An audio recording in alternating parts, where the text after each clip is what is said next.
Bom dia, boa tarde, boa noite, dependendo da hora em que vós vos encontrais. Chegamos no último vídeo dessa série sobre o escravo fiel. O objetivo superou as expectativas. Inicialmente seria uma série com quase 10 vídeos, porque prevíamos tentativas de refutações inteligentes. Mas, como não houve nada relevante, vamos encerrar esse tema hoje. Deixamos uma questão no vídeo 5 a saber se haveria algo para deslegitimar a dianteira da fraternidade de Jeová na Terra, e não houve nada plausível para avaliar. Na verdade, me enviaram 6 supostas evidências, mas as proposições foram tão infantis que não vamos incluir aqui nesse vídeo. Vamos anexar um link na descrição do vídeo com as questões devidamente refutadas. E recomendamos que você leia, porque verá. 1. O quão limitados são os argumentos dos opositores. 2. Que não há mais o que tratar desse tema. Essa série refutou tudo. Não há nada além de frustração e amargor apóstata. Não vamos ficar batendo em bêbado, não. Um desvio de foco que percebemos é a questão de haver condicionais em profecias. Vamos deixar anexado também uma matéria tratando desse tópico, uma matéria completa, mostrando o significado do termo profecia, mostrando as profecias incondicionais, profecias condicionais, explícitas e implícitas, enfim. Mas só veja se você tiver dúvidas, porque esse assunto é tão óbvio, não é mesmo? O vídeo 4 foi o ponto alto dessa série. Mostramos argumentos irrefutáveis de que a ilustração do escravo fiel e as ilustrações circundantes contém representações proféticas, e diversos eruditos bíblicos concordam conosco nessa interpretação. Veja. Bem, parece que alguns discordam. Bem, alguns são tão desonestos que inventam mentiras. Olha essa foto. Hilário. Certamente o mentor dessa foto viu somente os recortes descontextualizados tentando refutar o vídeo 4 dessa série e não viu o vídeo todo. Tanto a ilustração do escravo quanto as ilustrações circundantes contêm representações proféticas e a organização ensina isso. Vamos anexar um link refutando essa foto na descrição desse vídeo também. Não vamos perder tempo com isso. Vamos ao que interessa. Parafraseando aqui o irmão Charles Taze Russell, falando sobre refutar exaustivamente os opositores. Não dá para perder tanto tempo chutando o cachorro morto, pois assim não avançamos. Vamos ao conteúdo do vídeo 6. Aproveita a vinheta para deixar o like e conferir sua inscrição no canal. Fique conosco, porque o vídeo está muito bom.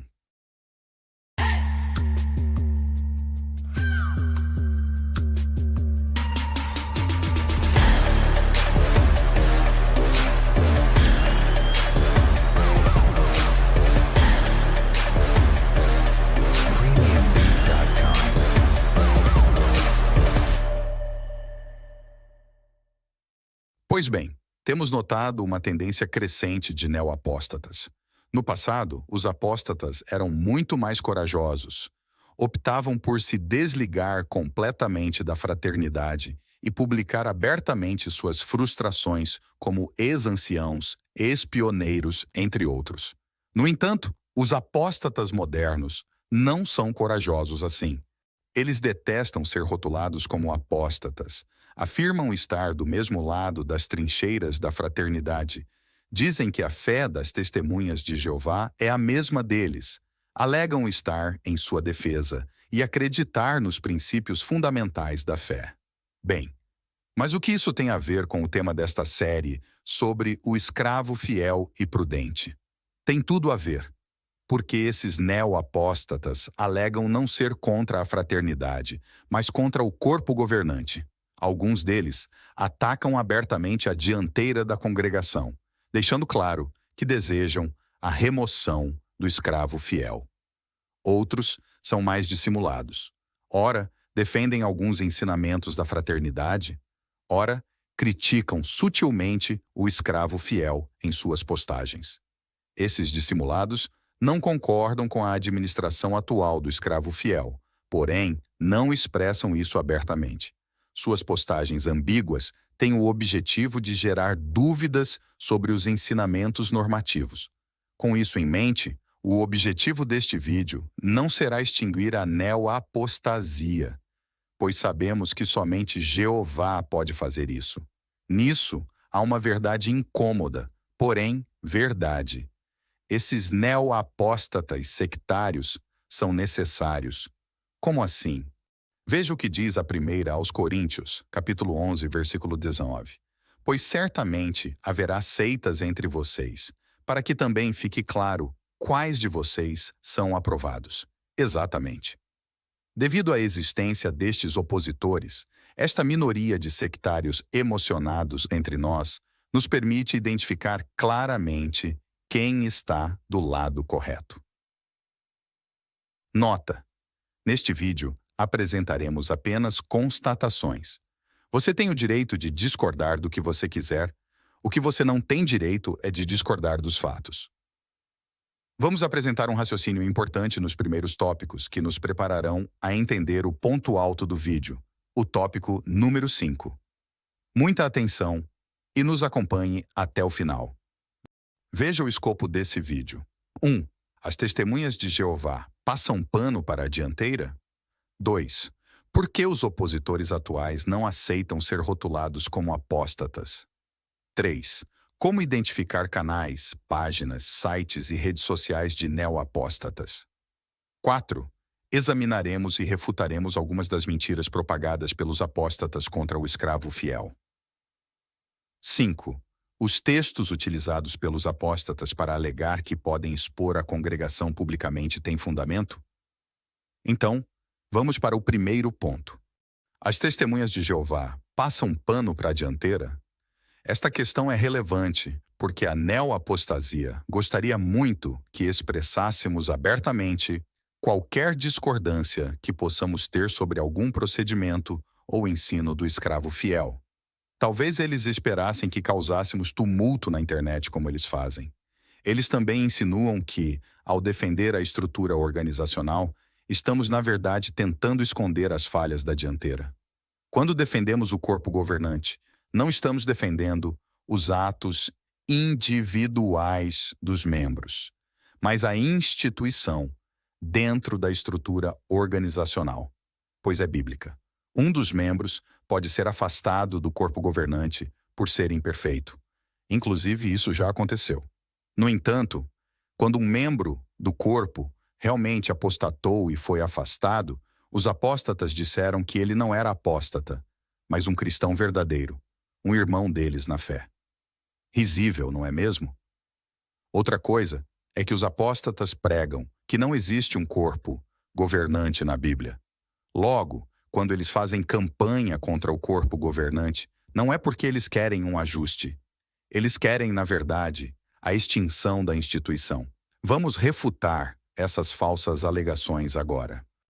Pois bem, no capítulo 6 da primeira carta aos Coríntios, encontramos um princípio que pode nos ajudar a entender o que Jeová pensa e nos ajudará a agir de forma completamente diferente dos neoapóstatas. Veja o versículo 1. Quando algum de vocês tem uma questão contra outro, como ousa levar isso perante os injustos e não perante os santos?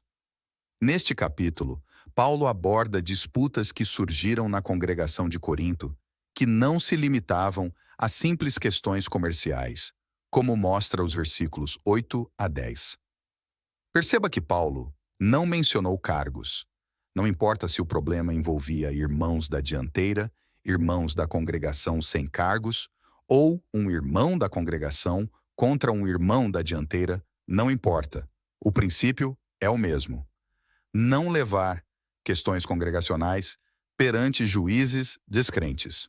Alguns opositores apressados talvez possam argumentar, mas o texto está mencionando apenas em não levar para os tribunais. Trata-se somente de questões legais. Pois bem, cabe aqui a aplicação extensiva de uma lei. Em termos simples, isso é aplicável quando uma lei ou princípio não diz tudo o que deveria dizer explicitamente, mas cabe àquele que interpreta a orientação fazer uma aplicação usando a lógica. Portanto, se usarmos o raciocínio lógico e tivermos compromisso com a verdade, entenderemos que devemos evitar levar questões congregacionais a peritos na lei, a juízes que não servem a Deus, quanto mais a pessoas que não são peritas nem na lei e muito menos na palavra de Deus. Só uma observação aqui. Existem questões que podem ser levadas a tribunais. Veja no link da descrição. Retornando ao tópico. Considere o que está escrito na primeira carta aos Coríntios, capítulo 6, versículos 5 e 6 agora. Digo isso para induzi-los à vergonha. Será que não há nenhum homem sábio entre vocês que possa julgar entre seus irmãos? Em vez disso, irmão vai a juízo contra irmão, e isso perante descrentes. O comentário de John Wesley, clérigo anglicano, diz: o problema principal dos coríntios era a séria falta de confiança mútua, o que resultou em uma perda de confiança em Deus. É lamentável haver desentendimentos entre cristãos. Ir a um tribunal por causa desses desentendimentos é ainda pior. Fazê-lo diante dos descrentes é o pior cenário possível. Expor a congregação diante de incrédulos é o pior de tudo. Não é à toa que Paulo estava expondo aqueles cristãos à vergonha. Ele complementa na primeira carta aos Coríntios, capítulo 6, versículo 7. Não seria melhor sofrer a injustiça? Não seria melhor ficar com o prejuízo? Um verdadeiro cristão prefere ficar no prejuízo ao invés de fazer baderna com o nome de Jeová na internet. Então, caro seguidor, ao inspirar Paulo a escrever que se evitasse levar problemas congregacionais aos tribunais públicos, Jeová estava querendo passar pano para os problemas da congregação? Jeová é passapanista agora? Claro que não. Veja o que ele inspirou Paulo a dizer no versículo 5. Será que não há nenhum homem sábio entre vocês que possa julgar entre seus irmãos? Intrínseca a essa pergunta, fica estabelecido o que Deus quer. Problemas congregacionais se resolvem na congregação. O apóstata diz: mas se realmente o escravo errou em algo, o motim não é rebelião. Resposta: acaso seria uma baderna pública o jeito correto de corrigir algo? O correto é o princípio pré-estabelecido por Cristo em Mateus 18, do 15 a 17, que na escala para resolver problemas teocráticos em nenhuma parte diz para ir à praça pública. Primeiro, entre os irmãos envolvidos, depois testemunhas e, por fim, a congregação. Mas nunca, em hipótese alguma, com pessoas de fora. Veja o comentário de Matthew Henry, erudito bíblico, sobre esses versículos. Os pleitos dão uma má imagem à igreja, motivando que os incrédulos prestem atenção em nossos problemas ao invés de nosso propósito. Em outras palavras, criticar a fraternidade em público faz com que os incrédulos foquem em nossos problemas, não em nosso propósito.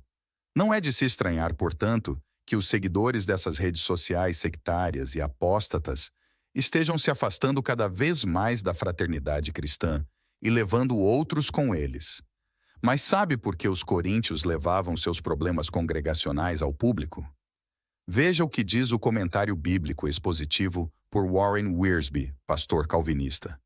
Lembre-se de que todos esses problemas, divisão, imoralidade, disputa e comprometimento com o mundo têm a mesma origem. Os crentes em Corinto eram espiritualmente imaturos e não cresciam no Senhor. Essas pessoas eram fracas espiritualmente e imaturas. Isso nos lembra dos judeus que não acreditaram em Jesus. Veja o que eles fizeram em Atos 14:2. Mas os judeus que não creram incitaram e perturbaram as mentes dos gentios contra os irmãos. É exatamente o que esses hereges sectários fazem hoje. Por isso, caro seguidor, perguntamos: qual é o propósito de expor frustrações com a congregação em público? Onde está a maturidade espiritual nesse cenário? Resumindo, ao evitar expor problemas congregacionais em público, O objetivo não é ocultar, suavizar ou disfarçar o que acontece nos bastidores. O objetivo é obedecer a um princípio claro. Problemas congregacionais são resolvidos de forma congregacional. Portanto, essa acusação de que estamos encobrindo falhas da liderança está definitivamente enterrada. Mas você já se perguntou por que esses neo-apóstatas não gostam de ser chamados de apóstatas? Entramos agora no ponto 2. Por que os opositores não gostam de ser chamados de apóstatas? Quando os verdadeiros defensores de Jeová, da organização e da verdade bíblica acusam aqueles que se afastam de serem apóstatas, eles afirmam que a palavra apóstata está sendo banalizada, alegando que não compreendemos o significado de apostasia. O pior argumento que eles usam é o seguinte: mesmo que eu critique o escravo, se estou defendendo os fundamentos da fé, não sou um apóstata. Na parte 3 desse vídeo, vamos desmantelar essa heresia sem rodeios. Vejamos o livro de Atos capítulo 20, versículos 29 e 30. Sei que, depois que eu for embora, entrarão no meio de vocês lobos ferozes, que não tratarão o rebanho com ternura. E dentre vocês mesmos surgirão homens que falarão coisas deturpadas para arrastar os discípulos atrás de si. Note que no versículo 30 é mencionado que os apóstatas precisam arrastar os discípulos. A palavra grega usada aqui para arrastar é apospau, que essencialmente significa afastar e separar. É evidente que o apóstata busca afastar os discípulos da congregação. Eles não estão buscando converter novos discípulos para a congregação. O objetivo deles é afastar os discípulos da congregação. Para que isso tenha sucesso, eles precisam aparentar ainda fazer parte da fraternidade. Eles devem aparentar que estão defendendo a organização, ou pelo menos as crenças. Porém, na realidade, não creem mais na liderança e nas orientações. Por isso odeiam ser chamados de apóstatas. Para evitar isso, eles empregam uma ou ambas das seguintes táticas regularmente. 1. Críticas abertas ao escravo fiel sob a fachada de defender os pilares da fé das testemunhas de Jeová. 2. Críticas indiretas alternadas com concordâncias ambíguas em relação ao escravo fiel, gerando dúvidas sem declarações claras de discordância.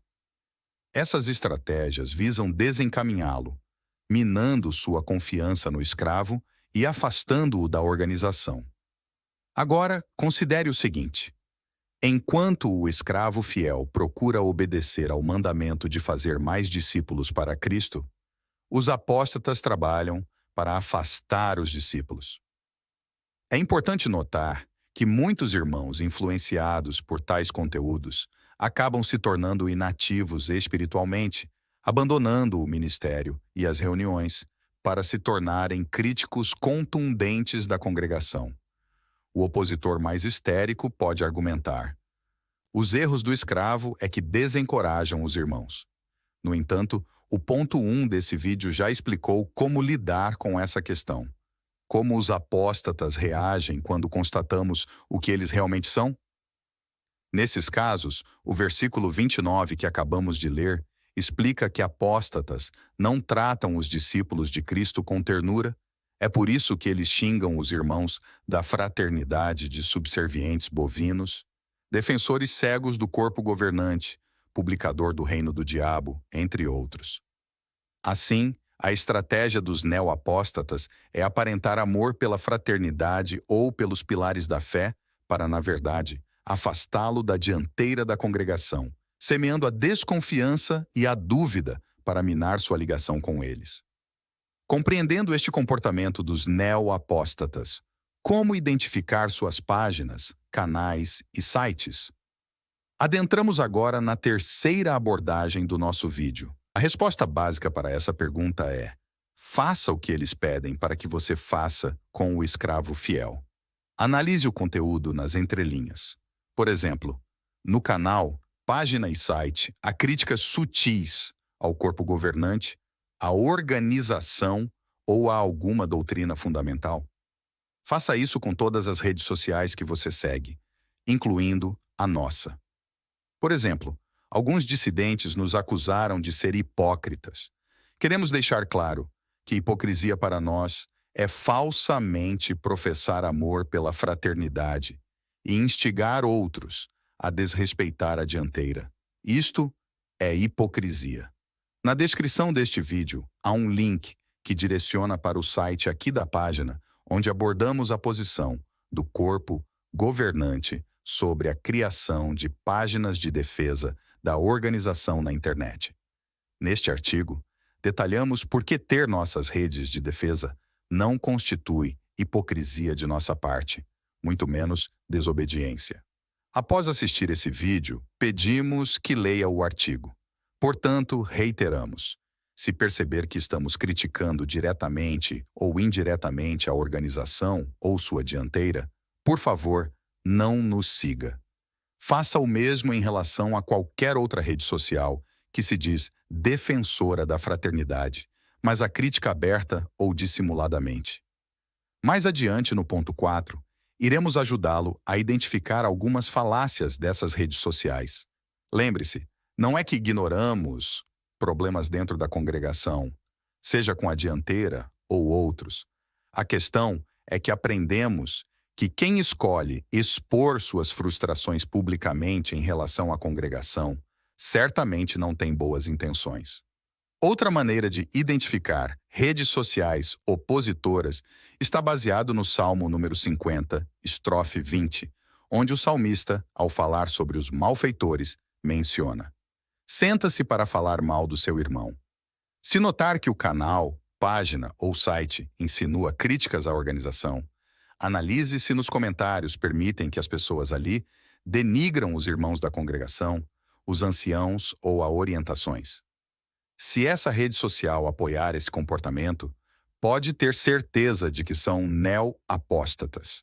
Em resumo, você pode identificar essas páginas ao observar se elas criticam direta ou indiretamente a organização ou a liderança da fraternidade. Já as páginas que tecem críticas abertas à dianteira da fraternidade, essas são fáceis de identificar e merecem nosso total desprezo. Se você entrar em um esgoto desses, você verá títulos de vídeos com os termos corpo governante isso, corpo governante aquilo. Você verá as fotos dos que compõem esse grupo de forma caricata. Esse pessoal tem belos sonhos com esses irmãos, certeza. A cada 10 postagens, 9 são falando mal da organização. Os mentores dessas páginas são pessoas mentalmente perturbadas. Veja um trecho de um vídeo mostrando o porquê eu jamais seria um apóstata.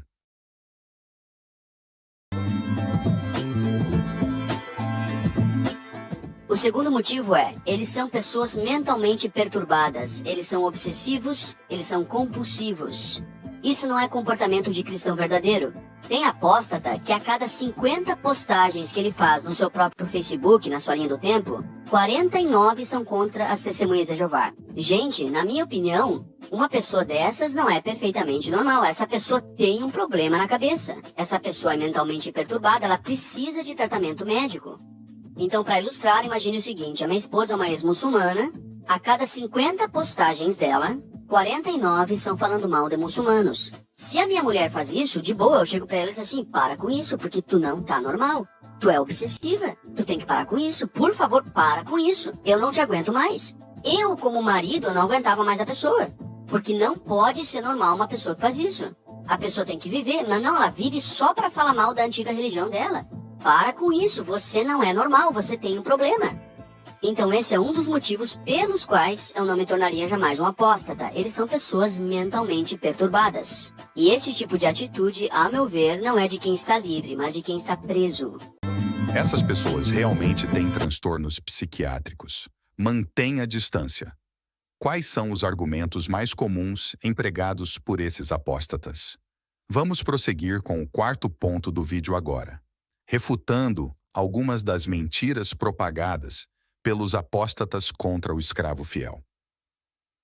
Como já mencionado no ponto 2 deste vídeo, Esses hereges argumentam que criticar a liderança de nossa fraternidade não constitui apostasia, uma vez que eles ainda apoiam os princípios fundamentais da fé ou não abandonaram as crenças essenciais.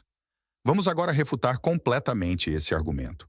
No relato de Corá, em Números, capítulo 16, versículo 3, lemos: Uniram-se, portanto, contra Moisés e Arão, e lhes disseram: Já chega de vocês.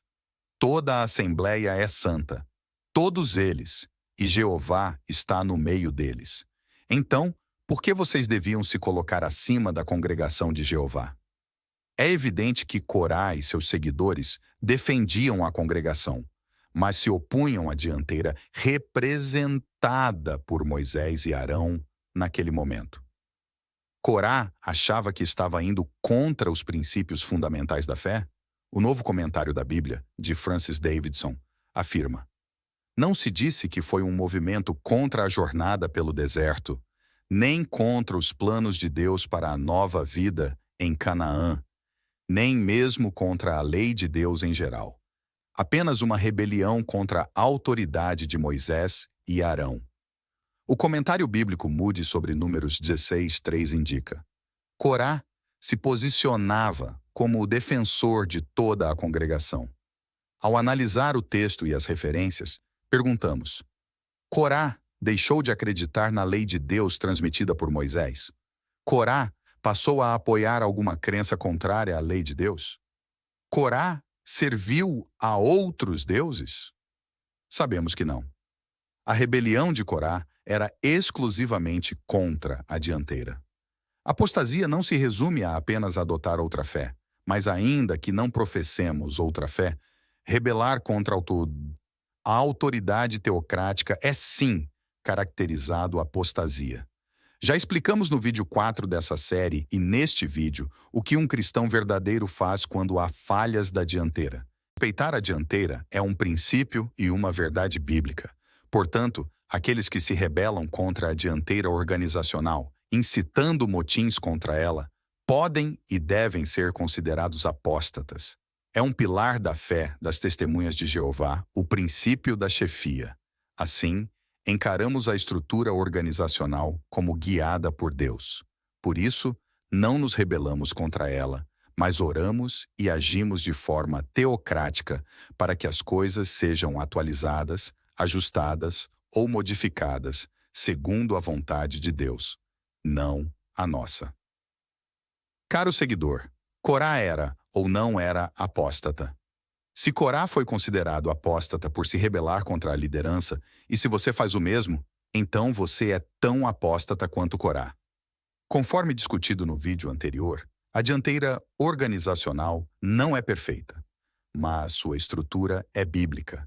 Mesmo quando a liderança falha, vimos que problemas congregacionais são resolvidos de forma teocrática. Você realmente acha que Jesus daria ouvidos a baderneiros de internet? Outro argumento comum entre os neoapóstatas é que o escravo fiel atual imitou a esposa de Russell, usando um raciocínio falacioso. 1. A esposa de Russell afirmou que apenas Russell era o escravo fiel. 2. A organização anteriormente rejeitava uma classe clerical. 3. Em 2013, o corpo governante afirmou ser exclusivamente o escravo fiel. Logo, o escravo fiel apostatou. Esse é um falso dilema infantil, criado por uma mente doente. Eles sugerem que só havia duas opções. Ou o escravo fiel mantinha suas ideias anteriores, ou estaria agindo com ambição. Isso é apresentado como se não houvesse justificativa para um pequeno grupo assumir o papel de escravo fiel, enquanto a esposa de Russell desejava que somente ele fosse o escravo fiel. Em 2013, a motivação do corpo governante não guarda nenhuma semelhança com os desejos da esposa de Russell. Em 2013, o corpo governante não estabeleceu uma classe intocável, superior, que desrespeita os demais ungidos e busca usurpar o poder. Veja que o corpo governante atual diz sobre os demais ungidos na Sentinela de 15 de julho de 2013, página 25, parágrafo 19. Será que o escravo fiel receberá no céu uma recompensa maior do que a dos outros ungidos? Não. Uma recompensa prometida a um pequeno grupo numa ocasião específica pode, por fim, ser compartilhada com outros. Por exemplo, veja o que Jesus disse aos 11 apóstolos fiéis na noite antes de sua morte. Jesus prometeu àquele pequeno grupo de homens que eles receberiam uma excelente recompensa pela sua fidelidade. Eles compartilhariam seu trono de autoridade régia. Mas anos depois, Jesus indicou que todos os 144 mil se sentarão em tronos e participarão com ele no seu governo. Note com atenção agora. Da mesma maneira, como registrado em Mateus 24:47, ele prometeu que um pequeno grupo de homens, os irmãos ungidos que compõem o escravo fiel, será designado sobre todos os seus bens. Na realidade, todos os 144 mil compartilharão da grande autoridade celestial de Jesus. O escravo fiel também não se considera superior aos irmãos das congregações. A Sentinela de 15 de julho de 2013, página 2, parágrafo 10, diz: esses irmãos também precisam ser alimentados espiritualmente. Assim, reconhecem humildemente que, como indivíduos, são domésticos assim como todos os outros seguidores genuínos de Jesus. Uma grande diferença entre a ganância da esposa de Russell e de alguns ex-associados da época, não é mesmo? Para concluir esta questão, esses hereges apóstatas alegam que, como o corpo governante também mudou o entendimento sobre os bens do amo, e agora compreendem que não foram designados sobre as instalações da fraternidade, deveriam devolver os salões às congregações. Este é outro argumento sem sentido. Eles insinuam que os membros do escravo fiel possuem as escrituras dos salões e que, na verdade, são os donos. Essa falsidade será refutada com a seguinte informação jurídica da Associação Torre de Vigia. A Sociedade Torre de Vigia de Bíblias e Tratados de Pensilvânia, Estados Unidos, sociedade jurídica de caráter religioso, usada pelas Testemunhas de Jeová, foi constituída em 1884, de acordo com a Lei das Associações Não Lucrativas da Comunidade de Pensilvânia, Estados Unidos. Assim, por lei, ela não pode ser, e não é, uma empresa lucrativa, tampouco indivíduos fazem lucro por meio desta sociedade. O Estatuto da Sociedade declara: ela, a sociedade, não visa pecúnia ou lucro, quer de forma incidental, quer de outra, a seus membros, diretores ou dirigentes. O link para acessar essas informações estará disponível na descrição. Portanto, os dirigentes, gestores das propriedades da associação, simplesmente administram, cuidam, não são de forma alguma os proprietários dos salões. É importante salientar que sempre houve um corpo governante que providenciava o alimento espiritual, tanto antes quanto depois de 2013. Antes de 2013, todos os ungidos eram considerados o escravo fiel, e o corpo governante consistia em um grupo de irmãos entre os ungidos que forneciam esse alimento espiritual. Após 2013, entendeu-se que o mordomo fiel era exclusivamente esse grupo de ungidos responsável pela produção do alimento espiritual. No entanto, como mencionado anteriormente, não ocupavam uma posição superior aos demais ungidos, apesar de suas funções distintas. A mudança foi apenas na nomenclatura, mas na prática, tudo permanece igual desde os tempos antigos. Nenhum ungido da China, Congo e Iugoslávia contatava o corpo governante para modificar doutrinas. Portanto, essa foi a última pá de cal nesses argumentos terríveis dos apóstatas. E quanto aos textos bíblicos usados pelos apóstatas para justificar tumultos online contra a dianteira? Esse é o ponto 5 do nosso vídeo. A partir de agora, vamos mostrar para vocês como o apóstata interpreta os textos e o que o texto realmente quer dizer. Antes de mostrar os textos, lembre-se do princípio que exploramos na parte 1 desse vídeo. Não importa o que o apóstata pensa, o que importa é como Jeová deseja que as coisas sejam resolvidas. Vejamos o texto de Gálatas 2,14. Mas quando vi que eles não estavam andando de acordo com a verdade das boas novas, eu disse a Cefas na frente de todos eles. Como os apóstatas distorcem esse texto? Paulo chamou a atenção de Pedro na frente de todos. Então, criticar a dianteira da organização na internet não tem problema algum. Interpretação de uma mente saudável. O texto, em parte alguma, diz que Paulo chegou na praça pública de Antioquia e repreendeu Paulo. O versículo 11 diz que foi face a face. O versículo 13 fala dos judeus que estavam errando igualmente a Pedro. Então, Paulo repreendeu a Pedro diante destes homens que estavam seguindo o mau exemplo dele. Nada nesse texto sugere promover tumultos públicos contra a dianteira. Outro exemplo. Vamos ler Tito 3,10. Quanto ao homem que promove uma seita, rejeite-o depois de aconselhá-lo com firmeza uma primeira e uma segunda vez. Agora veja Romanos, capítulo 16, versículo 17. Eu os exorto agora, irmãos, a ficar atentos àqueles que causam divisões e dão motivos para tropeço, contrariando os ensinamentos que vocês aprenderam. Afastem-se deles. Como os lambibotas de apóstatas noruegueses estão adestrados a concluir? Jeová está autorizando um grupo de irmãos a sair em público para expor a dianteira da congregação, exigindo publicamente uma mudança. Fazer motins online e campanhas de cartinhas para pressionar a liderança. Interpretação de uma mente saudável. No contexto, fica evidente a necessidade de uma abordagem teocrática para prevenir a disseminação de ensinamentos falsos na congregação.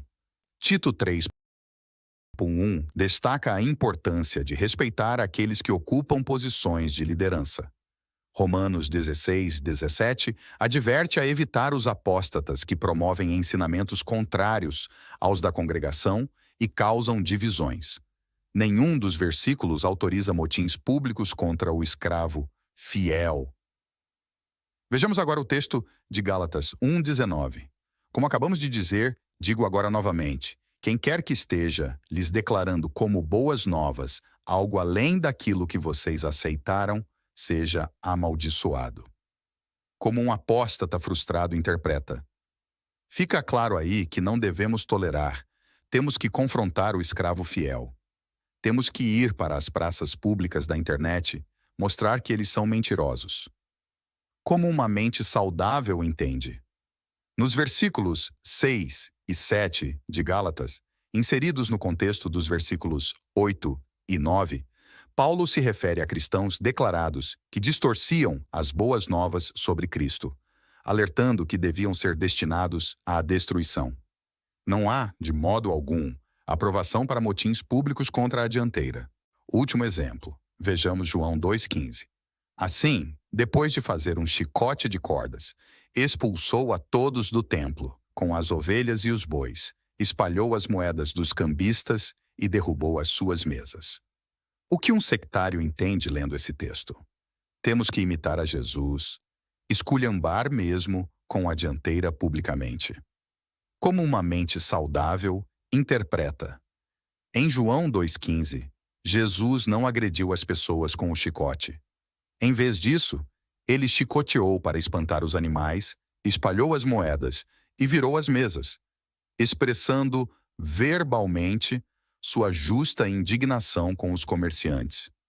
Ele estabeleceu um padrão, não para causar tumulto públicos, mas para que tenhamos indignação quando a casa de Deus é usada para fins comerciais. Não há base para a baderna contra a dianteira da fraternidade. Fica evidente, portanto, que esses opositores irão distorcer textos com más intenções para embasar suas ideias sectárias. Mantenha a distância de pessoas e páginas que promovem esse comportamento. Resumo do vídeo. 1. Vimos no primeiro tópico que problemas congregacionais são resolvidos de forma congregacional e que a pessoa que expõe suas frustrações em público nunca tem boas intenções. 2. Vimos que os apóstatas atualmente são covardes, não têm coragem de abandonar a congregação completamente. O objetivo deles é afastar e separar as pessoas da congregação, e eles precisam aparentar ainda fazer parte da fraternidade. Por isso, odeiam ser chamados de apóstatas. 3. Vimos como identificar redes sociais de neoapóstatas. 4. Refutamos algumas mentiras que os sectários espalham sobre a dianteira da fraternidade e anexamos na descrição desse vídeo diversas matérias de refutações. 5. No final, refutamos algumas péssimas interpretações dos apóstatas para alegar que podem expor a congregação publicamente. Colocaremos na descrição uma lista completa desses textos distorcidos para você ver, confira. Essa série refutou completamente todas as mentiras espalhadas contra a organização de Jeová na Terra quanto à sua liderança. O que resta é somente choro e amargor apóstata.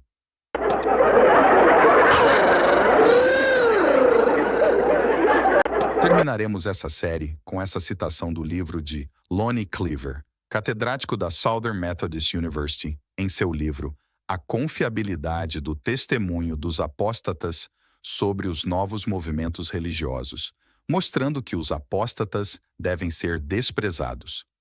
A crítica do apóstata não deve ser aceita pelos meios de comunicação, a comunidade de investigadores, o sistema legal, nem as agências governamentais como fonte confiável de informação sobre novos movimentos religiosos. Se deve considerar sempre como um indivíduo predisposto a expor uma visão parcial, tendenciosa. Confira sua inscrição no canal e deixe o seu like. Tem muita coisa boa por vir. Estamos só começando. De seus amigos e irmãos, o publicador do reino.